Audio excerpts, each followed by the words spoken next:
All right, so today we're doing a deep dive into something that I think is on everyone's minds these days, Yeah, for sure. U.S. inflation.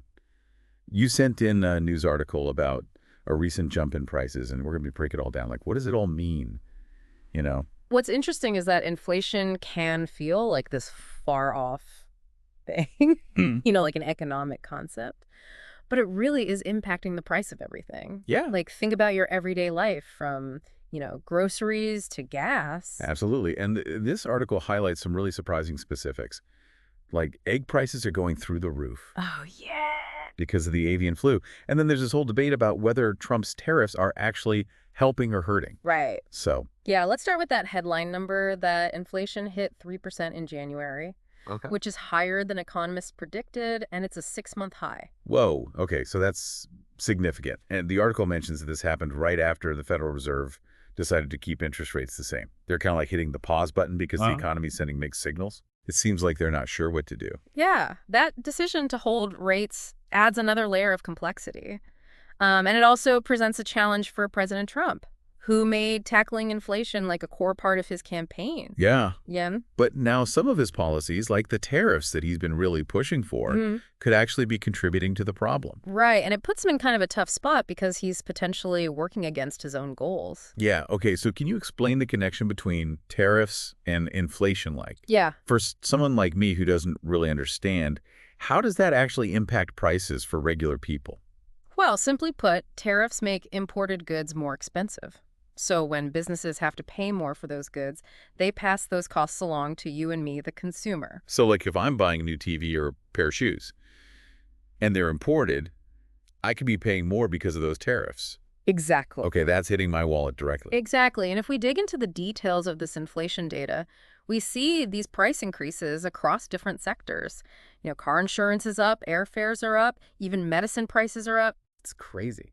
But the article did mention that clothing prices actually went down. So I guess it's not all bad news. Well, it's important to remember that the overall inflation number doesn't tell the whole story.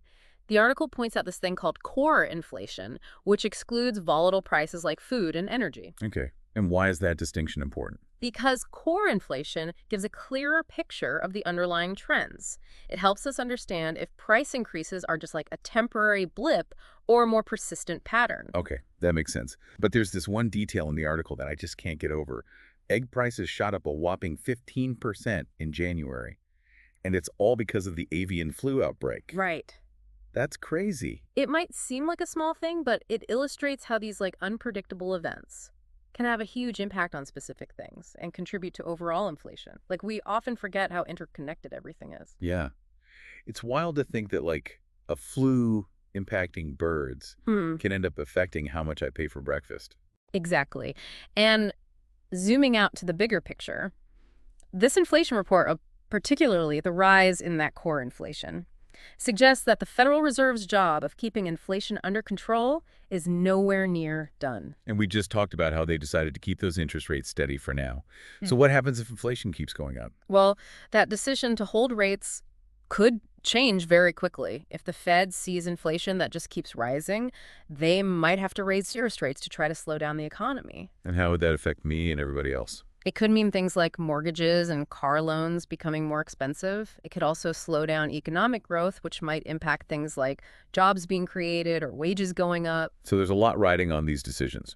Let's circle back to those tariffs for a second. The article has some different viewpoints in it. Some analysts believe that the tariffs will spark a global trade war and just make prices go way up. And then others argue that their impact on overall inflation will be small. Yeah. It's important to consider both sides of the argument and try to look at what the long-term consequences of tariffs are for the economy as a whole. These are complicated issues, For sure. and there are no easy answers.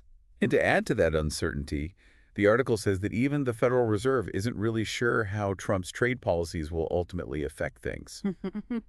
So, It's up in the air. yeah, a lot of unknowns, That's kind of the nature of economics, though. There are always so many factors in play, and trying to predict what's going to happen in the future is pretty challenging. to say the least. Yeah. All right, so we've covered a lot of ground just in this first part of our deep dive, but we're not done yet. No. In the next part, we're going to talk about potential solutions to these challenges and what we can do to protect ourselves. Stay tuned. Yeah, it definitely keeps things interesting. One thing I wanted to point out is that while we're focusing on the U.S. economy here, these inflation trends are really part of a bigger global picture. Mm. It's not just happening in the U.S. Yeah, that's Yeah. a really good point. It feels like every time I turn on the news, everyone's talking about rising prices everywhere. Yeah. So with all this uncertainty about inflation and the impact of, like, these tariffs we talked about, Yeah. what are the solutions? What can be done to try to get a handle on these rising prices? Well, there are a few tools that governments and central banks can use. One option, and we kind of touched on this already, is for the Federal Reserve to raise interest rates. Right. We also talked about how that could make borrowing more expensive for everybody, like it hits people's wallets even harder. So are there any other options that wouldn't have that kind of like direct impact? Yeah, absolutely. Another approach is to focus on increasing supply. Basically, when there's more of something available, prices tend to go down, Okay. like supply and demand. Right. That makes sense in theory. Mm. But how do you actually increase supply, like especially on a large scale? Is that something the government can really control? It's not always easy, but there are things that they can do. For example, they can reduce regulations that make it harder for businesses to produce and sell their goods. They can also invest in infrastructure projects. That could be things that improve transportation or logistics, which makes it, easier and cheaper to get products to market. So like kind of streamlining the process, Exact. removing roadblocks. Okay. I see how that could help. But what about those tariffs? Are they ever a good idea, or are they always going to lead to like higher prices for consumers? Tariffs can be a useful tool in some specific situations. For example, they can be used to protect industries in the U.S. from unfair competition from foreign companies, like companies that might be, engaging in practices like dumping. Doping. Yeah, where they basically flood the market with really cheap goods in order to like push out the competition. So it's about like leveling the playing field. Exactly. However, as we've discussed, tariffs can also have those unintended consequences like higher prices for consumers, and they can lead to retaliatory tariffs from other countries, which can end up hurting the economy overall. It's a delicate balance. It seems like there's no easy fix. And the article mentioned that even experts are divided on how effective tariffs will be in controlling inflation. Some think they'll backfire and actually make things worse, while others believe they'll be like this key part of bringing prices down. It's hard to know what to believe. That's why it's so important to stay informed and really think critically about the information that you're getting and look for different perspectives. Pay attention to where the information is coming from. Consider who's saying it and what their agenda might be. Don't just take things at face value. That's such good advice. Okay, but let's bring this back to our listener who's, trying to figure all this out. What concrete steps can they take to protect themselves from the impacts of inflation? Like, I know I'm feeling it in my own budget. Yeah, there are actually some practical things you can do. First, be mindful of your spending habits. Take a close look at where your money's going and see if there are places where you can cut back on unnecessary expenses. Like those impulse buys at the checkout line. Exactly. Or that subscription service that you never use. Yes, exactly. Those small changes can really add up over time. Second, you could consider investing your money in assets that tend to do well when there's inflation. Things like real estate or commodities. Those often hold their value better when the dollar's weaker. Okay, those sound like smart strategies, but maybe a little bit complicated for those of us who aren't, financial experts. So are there any other tips for people who are, just trying to make ends meet?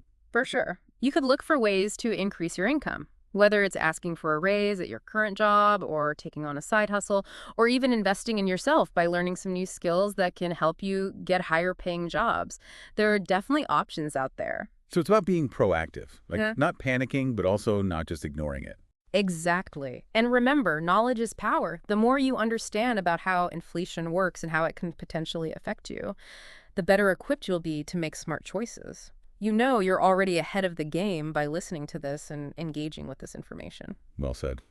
Okay, but we're not finished yet. In the final part of our deep dive, we're going to look at the long-term implications of inflation and what all of this might mean for the future. Don't go anywhere. Okay, so we're back for the final part of our deep dive into U.S. inflation. We've covered a lot, from that jump in prices to what the tariffs might do and some things that people can do to, kind of get through all this. Yeah. So now, I think we should shift gears and talk about the long-term implications of inflation.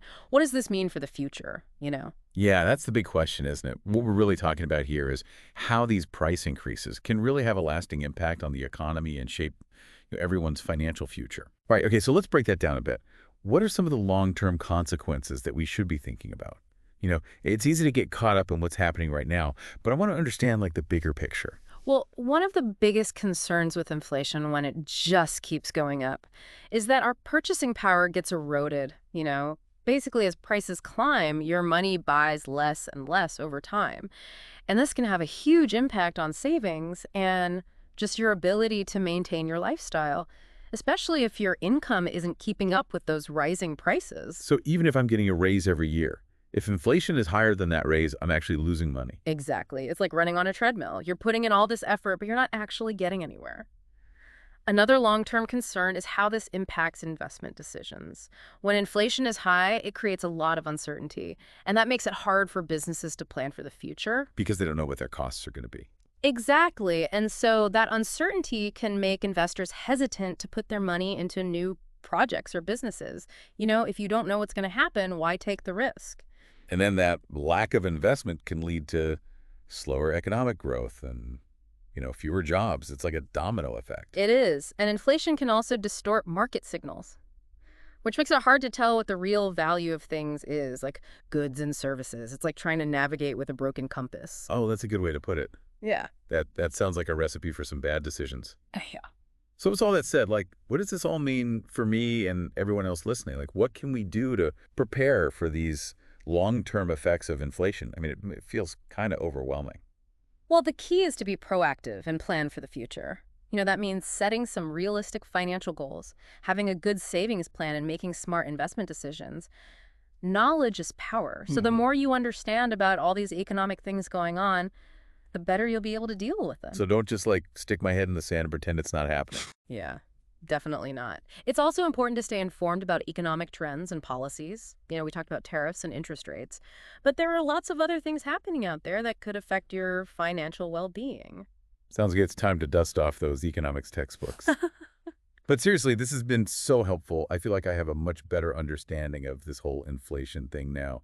So any final thoughts for our listeners before we wrap things up? As we've seen, inflation is a really complex issue. It can cause problems in the short term and have these long-term consequences. But I don't want anyone to feel overwhelmed. I think this is a great opportunity to learn and adapt and make informed decisions that will really empower you to deal with whatever happens in the economy. I love that. That's a great message to end on. We would love to hear your thoughts on this episode. What are your biggest concerns about inflation? What steps are you taking to protect yourself? Head over to the comments section and let us know. And don't forget to subscribe to The Deep Dive for more in-depth conversations on the topics that matter to you. Thanks for listening.